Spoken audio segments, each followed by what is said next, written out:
My lord, the council awaits your decision. It will be made in due course, as you command. What if I told you that the answer to our modern health crisis was written down 2,600 years ago? Not by a doctor, not by a fitness guru, but by a prophet in ancient Babylon.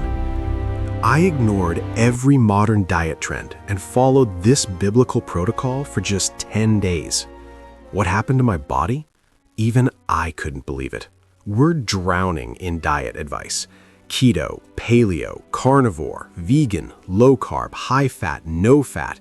Each one promises to be the answer. Each one leaves millions of us more confused, more overwhelmed, more defeated than before. The diet industry is a $78 billion machine, and yet we're sicker than ever. But here's what they don't want you to know. The solution isn't new, it isn't trendy, and it isn't being sold to you in a shiny package. It's been hiding in plain sight for over 2,500 years. Our story begins in 605 BC, ancient Babylon, the most powerful empire on earth. A young Hebrew prophet named Daniel has just been ripped from his homeland, exiled, along with 3 of his friends, Hananiah, Mishael, and Azariah. But these weren't ordinary captives. They were chosen, hand-picked for their wisdom, their intelligence, their potential, destined to serve in the king's palace. Now, King Nebuchadnezzar had a plan. He would train these young men in the ways of Babylon, indoctrinate them, transform them into loyal servants of the empire. And to do this, he commanded that they be given the absolute best the kingdom had to offer. The richest foods, the finest wine, delicacies from the royal table itself. This wasn't just food. This was a statement, a symbol of Babylon's power, its wealth, its sophistication. But Daniel, he had a problem.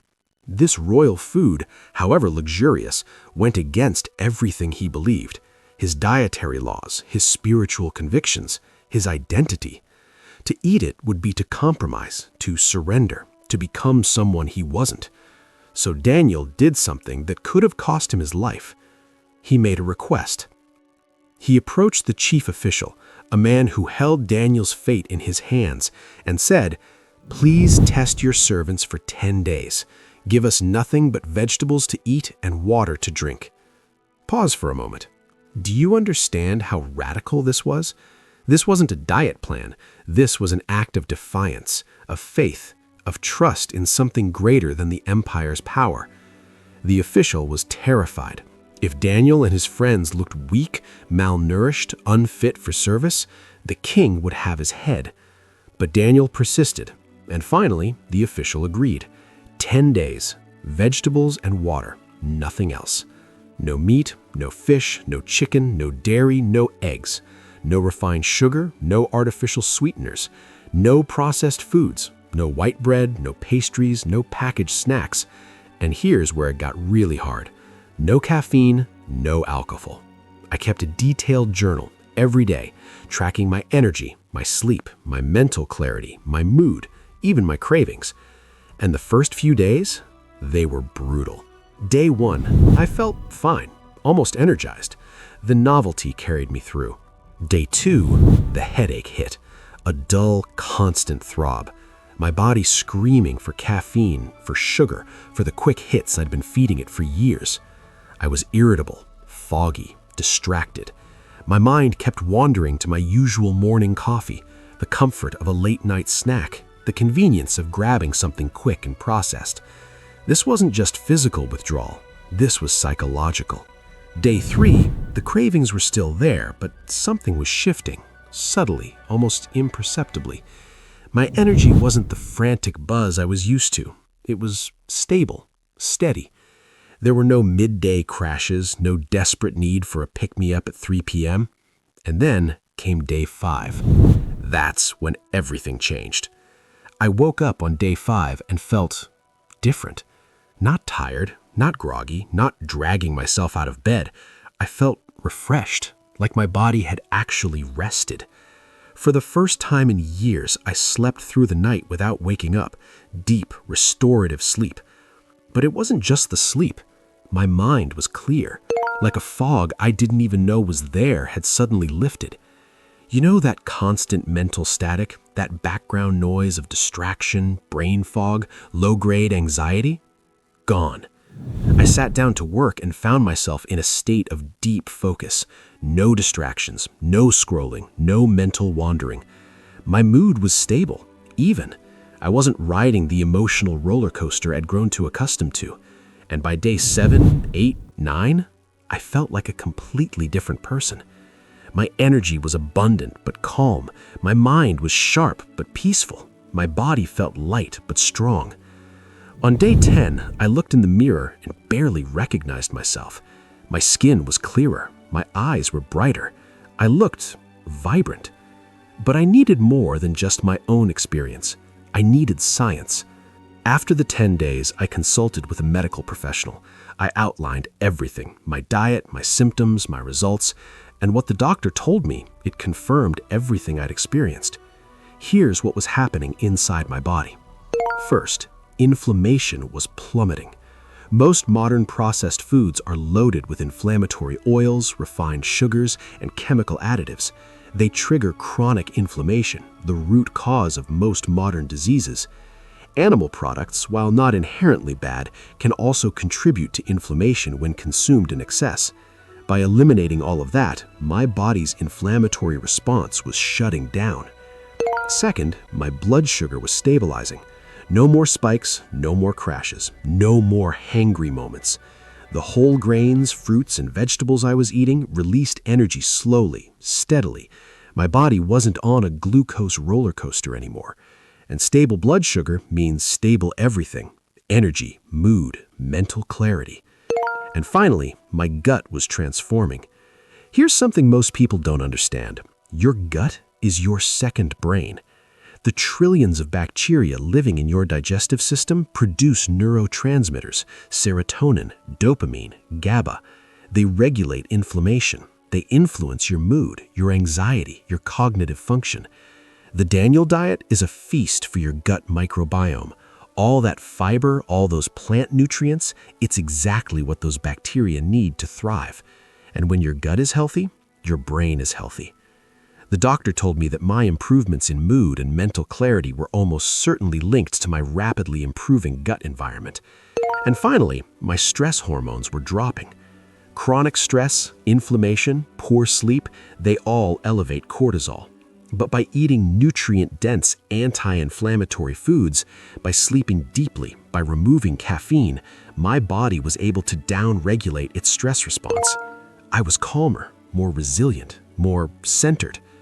This is exactly what Daniel was seeking 2,600 years ago: mental and spiritual clarity.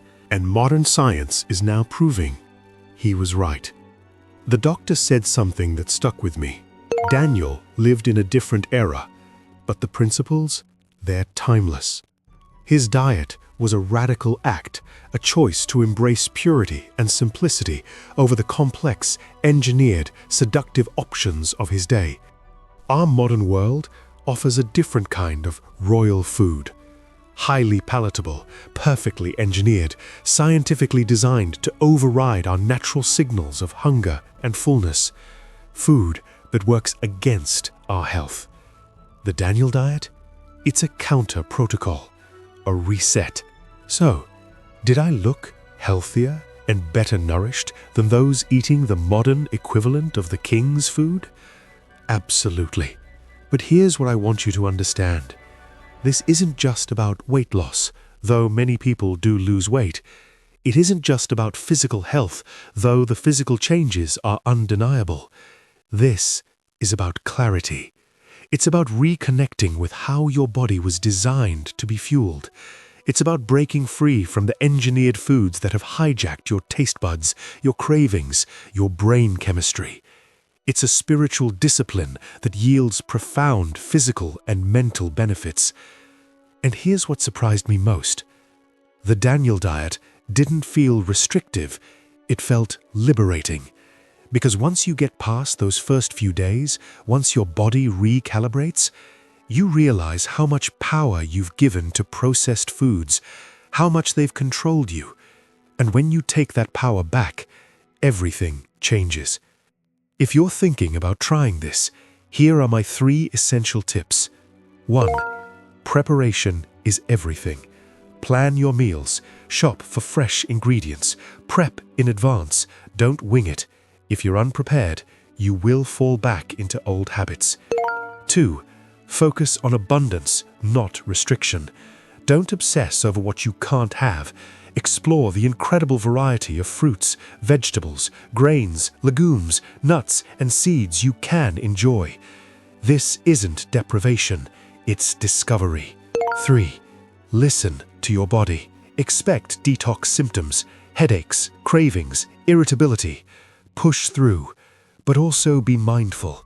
Pay attention to how you feel. Because the mental clarity, the stable energy, the deep sleep, it's worth every moment of discomfort. A crucial disclaimer. I am an investigator, not a doctor. This information is for education. Always, always talk to a medical professional before you make any health decisions. With that said, This experiment transformed how I think about food, about health, about the connection between body and spirit. The Daniel diet proved to me, once again, that physical health and spiritual clarity are inseparable. And if you want to learn more about managing your mind, about defeating anxiety using biblical principles, watch our video on the Bible's 3-step protocol for defeating anxiety. And to discover another powerful ancient protocol, a neurological reset for our modern, overwhelmed brains, check out our video on the Sabbath principle.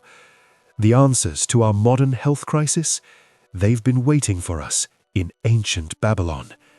Subscribe, and let's continue unlocking the enduring wisdom of biblical health together. Because sometimes the oldest wisdom is the most revolutionary.